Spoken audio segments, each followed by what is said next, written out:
ભાયલી ગામમાં પાલિકા તરફથી યોગ્ય સુવિધાઓ ન મળતા સ્થાનિકો હેરાન પરેશાન થઈ રહ્યા છે।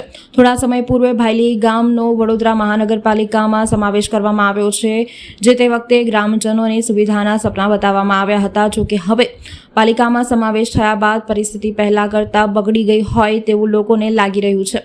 અવારનવાર ભાયલી ગામના જાગૃતો દ્વારા રજૂઆતો કરવામાં આવી છે, પણ તંત્રના પેટનું પાણી હલતું નથી। ભાયલી વિસ્તારમાંથી પસાર થતી વરસાદી કાંસમાં ગંદકી અને પ્લાસ્ટિક કચરો, દુર્ગંધ, મચ્છરોના ત્રાસથી પ્રજા પરેશાન છે। માંઝી સરપંચની આગેવાનીમાં રજૂઆતો બાદ પણ પરિસ્થિતિ જેસેથી વૈસી જોવા મળી રહી છે। વરસાદી પાણીના નિકાલ માટે વુડા દ્વારા જે તે સમય બનાવવામાં આવેલી વરસાદી કાંસ ગંદકીથી ગદગદી રહી છે। પાલિકામાં સમાવેશ બાદ પણ પરિસ્થિતિ બદલાઈ રહી છે।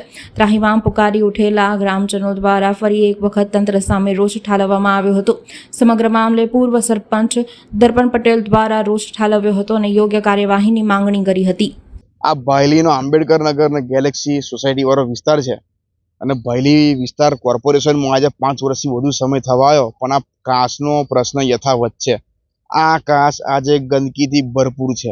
સાંજના સમયે ભાયલી ગામમાં તમારે બહાર બેસવું હોય તો બેસી શકાય એવી પરિસ્થિતિ નથી।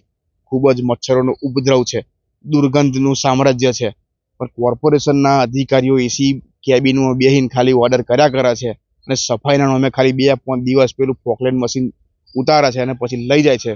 બસ છેલ્લા 4 વર્ષથી આવીને એવી પ્રેક્ટિસ કર્યા કરે છે, પણ આનું જે કાયમી ઉકેલ આવવો જોઈએ એ કાયમી ઉકેલ આવતો નથી। અનેકવાર રજૂઆત કરી છે, પણ કોર્પોરેશનમાં કોઈને આ કામગીરી પૂરી કરવામાં રસ નથી।